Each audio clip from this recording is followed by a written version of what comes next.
হাসানুর মার্কোয়া সহ অস্ট্রেলিয়ান অনেক সাবেক ক্রিকেটাররা বলেছেন যে এটা অস্ট্রেলিয়ার ক্রিকেট ইতিহাসের বিগেস্ট আপসেট।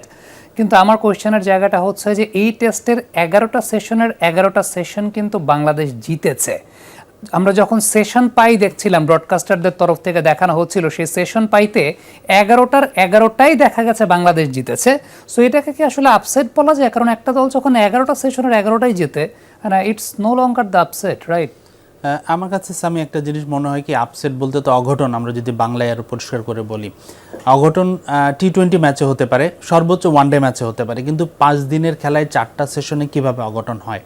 অঘটন বাংলাদেশ একটা ইনিংসে ঘটিয়ে দিতে পারে, যেমন অস্ট্রেলিয়াকে 200 রানের মধ্যে অল আউট করে দিয়েছিল, কিন্তু অস্ট্রেলিয়ার হাতে তো আরেকটা ইনিংস ছিল কামব্যাক করার, কিংবা অস্ট্রেলিয়া তো বল হাতে 2টা ইনিংস পেতে পারতো বাংলাদেশের বিপক্ষে কামব্যাক করার, কিন্তু সেটা তো তারা করতে পারেনি।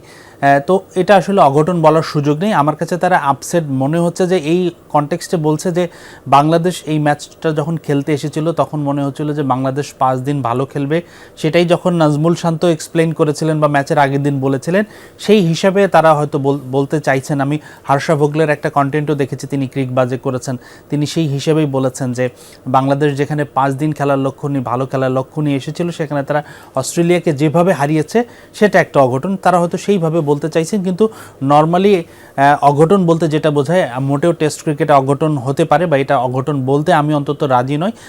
আসলে 5 দিনের খেলায় দুইটি দলে যখন দুটি করে ইনিংস খেলার চেষ্টা হয়ে সুযোগ পায়, তখন আসলে এখানে অঘটন ঘটার সুযোগ থাকে না।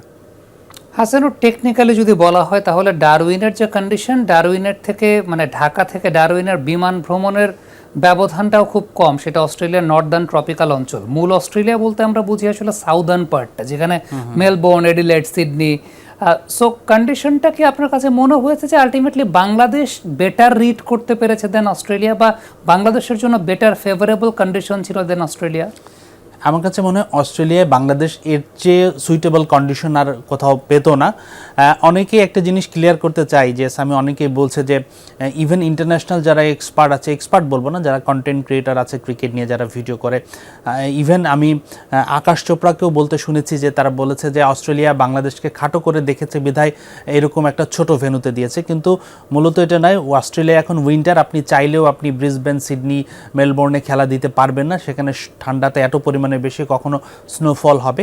তো আসলে এই সিজনে অস্ট্রেলিয়াতে এই অঞ্চলটাতেই শুধু খেলা হয়, সেটা একটা বিষয়। এবং এটা যেহেতু আপনি যদি দেখেন আবহাওয়াটা এই মুহূর্তে 30-32 ডিগ্রি সেলসিয়াস, ফিলস লাইক 34-35, একেবারেই বাংলাদেশের মতো আবহাওয়া।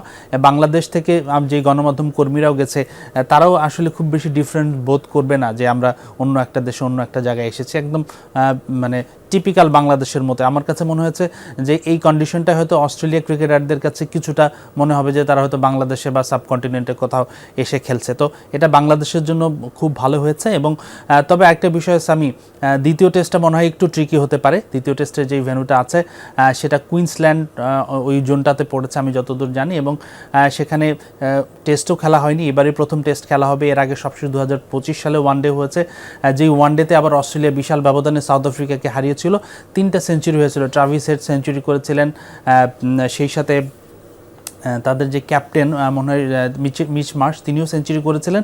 আরও একটা সেঞ্চুরি হয়েছিল খুব সম্ভবত ক্যামেরুন গ্রিন সেঞ্চুরি করেছিলেন।